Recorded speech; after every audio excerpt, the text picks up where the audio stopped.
Welcome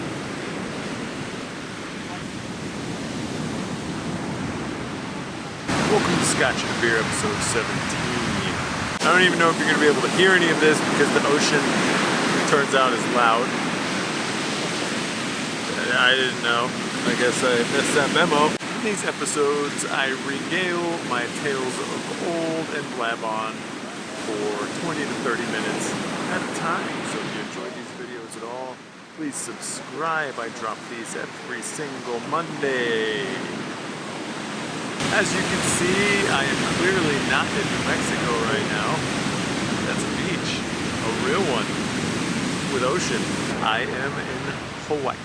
So this one's going to be a little bit shorter than normal because I want to enjoy my time in Hawaii and not spend it editing a long-ass video. In the last episode, I took a deep dive into my second and third drift events of 2012, leaving me numero uno in the points chase for an FD license. There was only one round left, so could I keep it?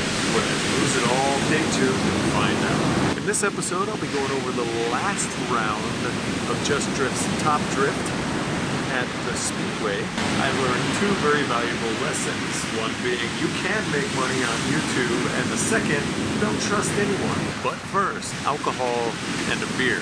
And I say that because there aren't any Hawaiian single malts, and I needed a break, and I'm on a beach, and I wanted something delicious, so I got some Choya Meshu fruit liqueur. It's kind of like sake, but with plums. The nice part about this one is that it comes with its own cup, so that's cool. Plum Vino.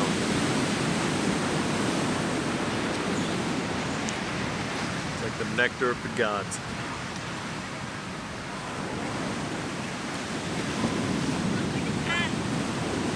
Damn, that's good. I'll probably be pouring a few more of those bad boys. And for the beer, I did get something that's more of a local item.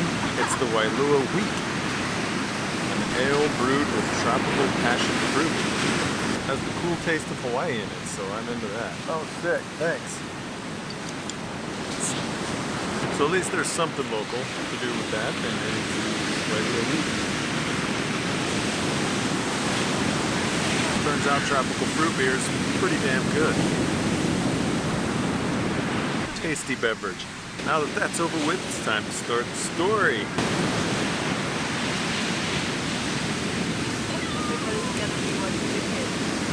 We just got destroyed by a wave, so I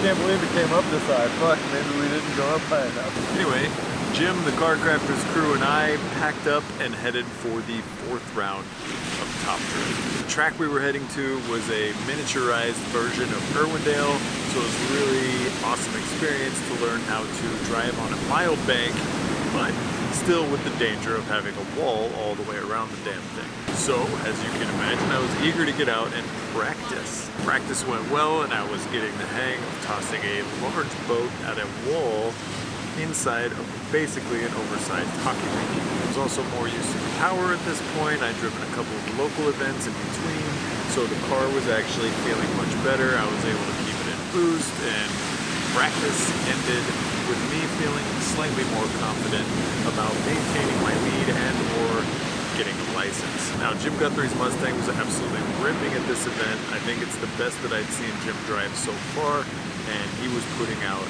new clouds for the state of California. We headed back to the hotel for some Z's. We got up early the next day to head to practice and qualify. We get lined up after the practice session. I'm still feeling good, but this time there are over 16 drivers in the last round. So if I don't make top 16, I probably won't get a license at this point.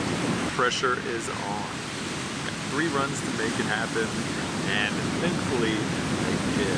All 3 of my runs were similarly scored, which is a good and a bad thing, meaning I was consistent, but I wasn't getting any better. I ended up getting a 8th place qualification, so top 16 was at least mine. Even if I lost my first battle, I'd still have enough points to get second or third place, possibly even first, depending on who made it all the way down to 1, 2, and 3. Now my first battle was going to be up against Jesse Vargas in a stock horse-powered 350Z, which was still a really expensive car back then. Isn't now, but back in 2012, that was like a $10,000 to $15,000 car. And I knew that I'd have to run away from him at some point during the chase because Jesse was a fantastic driver, and that might have been the only way I could move on to top 8. I spooled out on him pretty hard right from the get-go and maintained that gap all the way through our first run. So technically, I was at an advantage heading into my following run. We take off, everything is going great. I'm applying pressure, I'm keeping the car in boost, I'm doing everything that I need to do to move on, to get my license, to become a professional driver. Everything is on the line here. What makes me really happy is I'm finally learning how to drive this damn Lexus with the more horsepowers. Everything was going great, like I said, up until the very last corner. Apparently Jesse had way more angle than I did. When I tried to match his angle going around the last little hairpin, I went to full lock and immediately spun out. I was devastated. That was it. I was out of top 16. That was it. I had moved into top 16 and I was immediately put out of top 16 by Jesse. I'd also like to point out that this was the first time that I had spun out in competition in the Lexus. The first and only time I had spun out at Pro-Am for the finals. Oh, idiot. Needless to say, getting beat by Jesse was both a blessing and a curse for me. He did take me out of top 16, fair and square, but he did go on to get second place, so he beat out a lot of the drivers that may have taken my points away to keep me in the chase for a license. Turns out that Pakula would be the only one that had enough points to squeak past me. He won the event. So as I was sitting there watching top 16 unfold with my calculator and my book saying, oh my god, if he wins, he's going to take this, if he wins, he's going to take this, it all ended and I said, holy smoke, I am technically at this point a professional driver. Like, bro, I have gotten my professional license. Holy shit. Cheers to that. So from this moment forward, my life would kind of change forever. Once again, this is now happening on a regular basis and I'm 100% okay with it. We sprayed each other with champagne, I drank it out of the cup again, I got a larger trophy than I did for the regular second place because I was second place overall, and I was stoked. I got my FD license in one of the most competitive series in the United States, and I was second place over the 59 plus guys that had entered that season. That felt really good. I ended up being sandwiched in between Pakula, who was first place by just a few points, and Karl Osaki, who was also really close to me in third place as well. That was a night that I would never forget and still haven't forgotten and won't forget anytime soon. On top of getting a trophy that was slightly bigger than my other two, I got a set of coilovers from Megan Racing, a coil radiator, a giant gift certificate for some hoses, an ACT clutch, and a bunch of other goodies, t-shirts, and crap from other vendors and sponsors of the series. So super pumped on all of that stuff. That was just a side bonus to how I was actually feeling that evening. And again, I want to give a thank you to anybody and everybody who helped me out along that path. I could not have done that without you, especially Jim Guthrie from Car Crafters. Again, believed in this local dude that gave him a ride from the get-go and actually watched me progress and get my professional driving license. Another big shout out to the Just Drift judges and staff for being so courteous and giving pointers and spending time with this rookie from out here in the desert. Thank you guys so much for being such an awesome team and running such a great Pro-Am series. So I went back home to Albuquerque filled with joy, elation, stoked thrill, but also a large and overwhelming sense of what the shit do I do next? I have no idea what's next. It's not like getting your license comes with a manual or a booklet saying, hey, these are the next steps you should take in your professional driving. Just kind of graduate into the real world and off you go with the sharks. That's a funny joke. Anyway, you go to another drift event. That's what you do. You keep that train rolling. I didn't need to get my license in Vegas Drift at this point, but Jim and I were like, hey, it's going to be the last round of Vegas Drift Pro-Am. We haven't competed in the series really. I think I might have done one other event, but of course I didn't write anything about it, so I don't remember what happened. And this one was going to be piggybacking onto a round of Formula D, so it was definitely worthwhile to go and drive an actual Formula D course. We took Santiago Romero out to be an impromptu media guy, and we headed off for Vegas. Bringing Santiago was a great idea because I had no idea how important some of the footage that you get actually would be. I'll get into that in a little bit. Vegas Drift layout was an awkward one. Formula D guys had a lot more power than we did, and going through this course was a bit of a struggle for me even at 330. Lots of these guys in Vegas Drift put up their game, so they also had way more horsepower than we did. So once again, I was bottom of the pack. Practice was going pretty good. It was a full throttle third gear flick at a wall to full throttle around an inner clip to out to another wall, slow down, and then go into a technical section of the course. I was having a blast doing this. The Lexus was fun to float around those corners. It was just hard to hit the outer zones on both of the walls, and that's a horsepower thing. At least I knew where I needed to be. I just couldn't make the car do it. Now Nick Dizon did an amazing job of setting these events up and making us feel like rock stars, even though nobody was actually at the event. He had it set up so that Jarod would do the announcing for us during our top 16, and we would be going right in front of when the pro guys started their practice, so there'd still be some people there to watch. It felt like the real thing. We finished up the evening with qualifying so that we could get right into top 16 after our first practice of the day the next day. And I'm going to put this as a quote from my dude David Carey, who wrote a fantastic article about this event because I didn't. Internet sensation and heartthrob Dan Brockett piloted his car into a 72, placing him in 8th place qualification. Stoked. I was just happy to be in the show. Nothing of this mattered. I already had the license. This was just for fun. And that felt good as well. Finished up practice. We went into Vegas that night. We had a good time. Some cocktails. We stayed downtown, which is my first time staying in old downtown in Vegas, where we had some issues with my thankfully ex-girlfriend. She was bipolar. She went manic and smashed me in the face with a desk phone. I went down to breakfast the next day, all Karate Kid with the big glasses on, hoping nobody would see the gigantic black eye I had received the night before. Talk about embarrassing. In the driver's meeting, Nick Dizon was very, very adamant about us putting on a good show. There was going to be a lot more people than normal, the Formula 3 judges there were other MP drivers watching us, there were potential sponsors watching us. So he said, above all else, I want you guys to put on a good show. I want you to talk to the drivers that you're paired up with, and I want you to get your horsepower levels and jump the light if you need to for less horsepower versus more horsepower, etc., etc. So I did. This would be a lesson I would end up learning the hard way. Very thankful that this event was just for fun, or I'd be a lot more angry than I actually was. We got to the track that morning. We got our one practice session in before we went into top 16. Everything was feeling good, had the same line as before, and I was just making it happen. More and more people were starting to roll into the venue, and the stands were actually starting to fill up, and I was like, holy shit, this is looking real. This is like a real drift event. This is how it should be. We should be in front of all these people. Oh, good. My first battle was up against series regular and hell of a driver, builder, fabricator, and one hell of a guy, Chen. He was absolutely shredding in practice the day before, so it was kind of weary about going up against such a good driver. I qualified higher, so I would be first.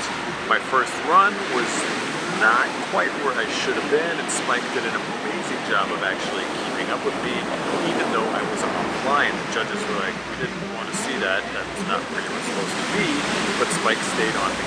Anyway, I knew I was going to have to really pour it on for my following run. The problem was is that Spike had a lot more horsepower than I did. By a lot more, I meant like 250 plus more horsepower. That second round, I did as much as I could to keep up with Spike, but he walked me on entry. The only thing that saved me was I was taking a super shallow line to try to keep up with him, and he made a mistake coming around the second inner clip and had to hold his e-brake to make it out to where he needed to be. This allowed me to drive up on his door and maintain more proximity than he gave me for my run. Moved on to top 8. That was an awesome battle. Now, it was at this point that Jim had made top 16 as well, and he was up against Alex Calibrio. Jim would follow first, putting on a decent following run. Jim's car was working great, he was making tons of smoke. He definitely had the loudest car on Pro-Am, so that was cool. And we were sitting over in the back waiting for our next battles. We couldn't see anything, so the Vegas Drift officials were giving us kind of a play-by-play of everything that was happening. On Jim's lead run, however, something would happen and Jim would understeer, plowing straight into a tire wall and flipping his freshly minted Mustang onto its lid. Vegas Drift guys were like, Jim flipped his car, Jim flipped his car, holy shit. We all ran over to check out the carnage, and sure as hell, Jim's car was just sitting up there, upside down. Jim got out, he gave a wave to the crowd, just like Jim does, because Jim is awesome. They fish hooked that thing back up and put it back on its wheels. We moved on with top 16. Now, Santiago had gotten some epic footage of this, which I will show you right now.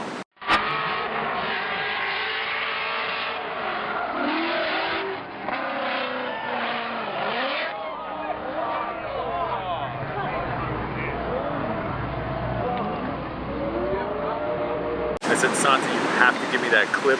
I want to put it on my YouTube channel and we'll see what happens. But I'll get more into that later. My top 8 battle would be up against now nemesis of mine, Forrest Wang.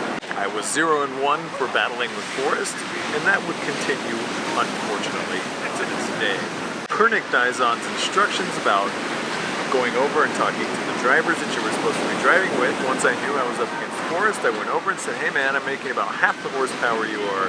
I'm going to jump the light when it turns yellow. You can blast past me, we'll go in a tandem, and we'll make it a good show for the people. Forrest said, all right, works for me, and I went back to my camp. I lined up and I jumped the light doing the best drag racing start that I possibly could. In the back of my head, I'm thinking, Nick told us to put on a good show, and by golly, I'm going to put on a good show. Smashed into second, smashed into third. I don't see Forrest anywhere. We're 30 feet from the first entry cones. There's 3 cones, 2 cones, and 1 cone. And I am 30 feet from those cones. I don't see Forrest next to me. I'm at the 30 cones. I don't see Forrest next to me. I'm at the 2 cones. I don't see Forrest next to me. I'm hitting the last you must enter by this cone. I slam on my brakes to try to get some sort of an entry in, and Forrest goes flying by me at Mach 20 and just blows me out of the water. By this point, I am so far offline, I can't maintain the course, and I autocross my run. My run was over before it had even started. Sick. And that's an important lesson that I learned. When you're in top 16, don't talk to the other drivers unless you're giving them parts. Don't talk to them about anything else. That's part of the competitive game. Never go into a battle assuming the other driver will do anything but try to win, no matter what. I was knocked out of top 8, and I retired to the grandstands to watch with the rest of the now gathering crowd. I would, however, get to watch Andy Hatley completely spear the living crap out of Forrest, so a little bit of justification was there for that. Still sucks to see people wreck, but I was angry. We'd go on to watch the rest of Formula D, in which they had to add tire walls in because people were destroying their cars just in practice. So it was a pretty dangerous course, it turns out. So we headed back to Albuquerque with both life and drifting lessons required. The event was an overall good experience still. Like I said, I learned a lot from this event. And little did I know that that clip that Santiago gave me that very day, we went back to the hotel room, I uploaded it, and overnight it got about 150,000 views. just a 10-second clip. Like 5 months later, I'd end up getting a check from YouTube for $1,200 from all the views that had gotten. And I was like, holy shit, you can make money on YouTube. That is insane. I'd already had a viral video to my name, but it wasn't in my name, and therefore got $0 for it. Network TV person reached out to me like 2 weeks later and said, hey, we'll buy that clip off you for $3 grand. And I was like, yeah, let's do that. And they're like, you can't monetize it anymore, but you will receive residuals if it gets used on other things. And I was like, yeah, let's do that. So I would get residual checks for the next 2 years, totaling about $2,500. So that 10-second clip of Jim Guthrie flipping his Mustang would net me $6,700 in revenue from YouTube. I couldn't believe you could actually make money off of YouTube, and again, missed an opportunity to start making content regularly. I messed up yet again. Speaking of content, that's why I'm going to go ahead and end this video. I want to enjoy this beach instead of staring at this camera. Please tune in next time to see me finishing up my Black S13, heading to Vegas Strip, and sailing it off of the Rumble Strip. I also get fired from T-Mobile and become Danny George's spotter for the 2013 season. Thanks for tuning in, and again, I'll catch you on the flip side of the planet. Get it? Hawaii jokes? Because I'm on the other side. Anyway, this is Officer Dan saying aloha from a beach in Hawaii.